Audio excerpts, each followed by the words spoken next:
¿Sabías que el olfato es el primer sentido que aparece en el embrión, incluso antes de la formación de cualquier otro sentido? Existen dos áreas en el cerebro que forman nuevas neuronas en edades adultas, el bulbo olfatorio y el hipocampo. Ambas estructuras, por su especial localización, son altamente plásticas. Es el único sentido cuyas vías no pasan por el tálamo, sino que se insertan directamente en el cerebro, en regiones que están relacionadas con la regulación emocional y la memoria. ¿Y sabías que existen 7 tipos de células bipolares, cada una de las cuales capta un solo tipo de aroma? Continuando con nuestro sistema olfativo, vamos a explorar sobre la anatomía externa. Consta de dos componentes, óseo y cartilaginoso. La porción ósea, o los denominados huesos de la nariz, dan la forma a la raíz, conformada por los huesos nasal, maxilar y frontal. Además tiene cartílago, músculos y piel. Y la anatomía interna está conformada por dos cavidades nasales. Estas están divididas por un tabique óseo y cartilaginoso, llamado tabique nasal, y cubiertas internamente por la mucosa nasal. Cada uno de estos consta de una pared medial, una pared lateral, un piso y una bóveda. Además, está tapizada interiormente por una porción de mucosa pituitaria. Ahora vamos a hablar sobre los bulbos olfatorios. Reciben información acerca de los olores de la nariz y la envían al cerebro a través de los tractos olfatorios. En cambio, la cavidad nasal es la primera parte del sistema respiratorio por donde entra el aire para comenzar el proceso de la respiración. La concha nasal recibe su nombre por su estructura en forma de concha de caracol. La concha forma las paredes laterales de la cavidad nasal. Ahora también hablaremos sobre los quimiorreceptores, que son cililios olfatorios de las neuronas olfatorias, que se ubican en la mucosa de la porción superior de la fosa nasal sobre el nivel de la concha superior, pituitaria amarilla.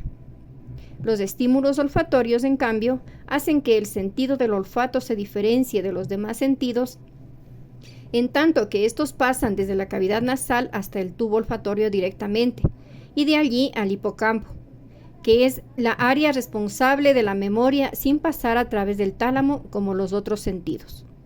También tenemos las moléculas de olor, que son compuestos químicos volátiles que se desplazan por el aire.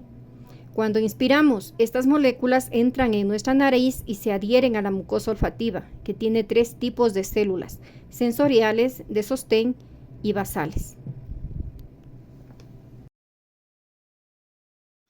La vía olfatoria comienza en las células bipolares de la pituitaria amarilla, las cuales tienen 2 extremos, uno ciliado, en donde se localizan los receptores que reaccionan ante la presencia de sustancias químicas. Estos son esteroreceptores y generan un impulso nervioso.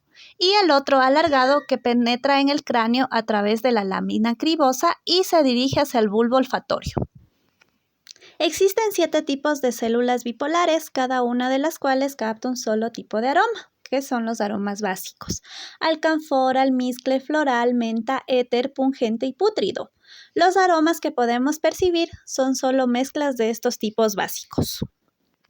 En el bulbo olfatorio se encuentran las células mitrales, las cuales hacen sinapsis con grupos de neuronas bipolares que captan el mismo tipo de aroma, de tal modo que una única célula mitral recoge la información de varias células bipolares similares. Después, los axones de las células mitrales se unen para formar el nervio olfatorio, el cual se desplaza por la base del cráneo hasta alcanzar directamente el cerebro sin pasar por el tálamo.